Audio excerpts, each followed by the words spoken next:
Okey, yang ini saya perlu sebut dekat sini bahawa iSinar ni tidak boleh menjadi our first option. Jika setiap kali kita lockdown, kita tak boleh terus cakap, oh okey, rakyat boleh keluar iSinar. Sedangkan kita semua tahu simpanan pencarum di KWSP itu ialah untuk simpanan hari tua kita. KWSP ni bukannya bank untuk kita keluarkan pada bila-bila masa kita nak keluarkan. Semasa kerajaan memperkenalkan program Air Lestari dan juga iSinar tahun lalu, ia bukanlah bertujuan untuk menjadi program kelaziman. Ia sebenarnya satu tindakan yang luar biasa. Pendekatan ini tidak pernah dibuat pentadbiran lain. Tidak pernah dibuat pentadbiran lain dahulu. Sama juga dengan moratorium automatik. Itu pertama kali dalam sejarah negara. Dalam hal KWSP ini, kerajaan mengambil langkah luar biasa dengan mengizinkan program Air Lestari dan iSinar kerana tahun lalu keadaan terlalu mendesak. Kita berbuat sesuatu di luar norma kerana pandemik ini satu fenomena yang luar biasa. Seperti negara-negara lain, ekonomi Malaysia juga merundum teruk tahun lepas. Dalam hal KWSP, kerajaan sentiasa berhati-hati kerana dana itu adalah amanah dan tanggungjawab yang diberikan rakyat, diberikan rakyat yang telah mencarum dari muda hinggalah ke besar. Jangan lupa, ramai juga pencarum KWSP yang tidak menyokong program iSinar dan Air Lestari ini kerana mereka tidak mahu melihat kedudukan KWSP terjejas dan memberi kesan kepada dividen yang mereka akan terima. Untuk pengetahuan ramai, lebih 80 bilion ringgit telah dikeluarkan oleh pencarum-pencarum melalui program Air Lestari dan iSinar setakat ni. Ini bermaksud 80 bilion ringgit wang persaraan untuk golongan pencarum sudah tak ada lagi dalam simpanan KWSP.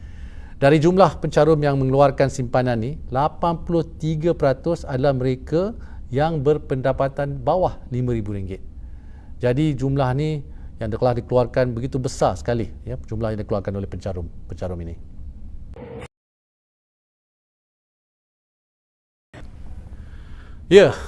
Semasa PKP 1 dulu, kita memang betul buat moratorium secara automatik. Tetapi sekarang, selepas kita kaji semula, kita putuskan bantuan bersasar ni lebih sesuai supaya golongan yang terjejas mendapat keutamaan. Kalau kita tengok dalam Pemerkasa Plus, golongan B40 boleh dapat moratorium. Golongan M40 dan T20 yang hilang kerja pun boleh dapat moratorium. Perniagaan mikro dan juga PKS dalam sektor yang tak dibenarkan untuk beroperasi akibat PKP sekarang ni, the lockdown sectors ni pun boleh dapat moratorium. Jadi bagi peminjam yang mengalami pengurangan pendapatan, ni tak kira lah dia M40 ataupun T20, pun boleh dapat pengurangan bayaran balik ansuran. Jadi semua golongan yang terjejas akan dapat bantuan. Kalau kita buat moratorium secara meluas seperti dulu, bukan saja golongan yang terjejas, tetapi syarikat yang untung besar, orang-orang kaya yang pendapatannya tak terjejas pun dapat manfaat ini. Keutamaan mestilah untuk mereka yang terjejas, bukan untuk mereka yang tidak terjejas. Setelah moratorium berakhir pada bulan September tahun lepas, mereka yang masih tidak mampu membayar balik pinjaman diberi peluang untuk melanjutkan tempoh moratorium. Lepas tu, kira-kira 85% peminjam dibayar semula pinjaman mereka. Ini maknanya kebanyakan rakyat Malaysia masih mampu membayar pinjaman mereka. Sejak itu, bantuan bank difokuskan kepada 15% peminjam yang masih mengalami kesulitan. Jadi kalau perlukan bantuan, hubungilah bank-bank anda ni dengan segera.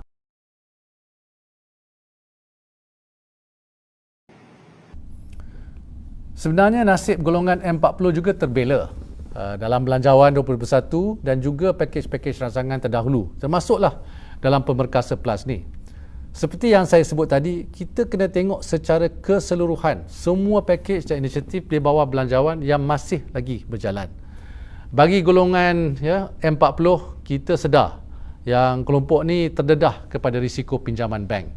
Bagi kelompok ini, ada tersedia bantuan bersasar yang dikendalikan bank.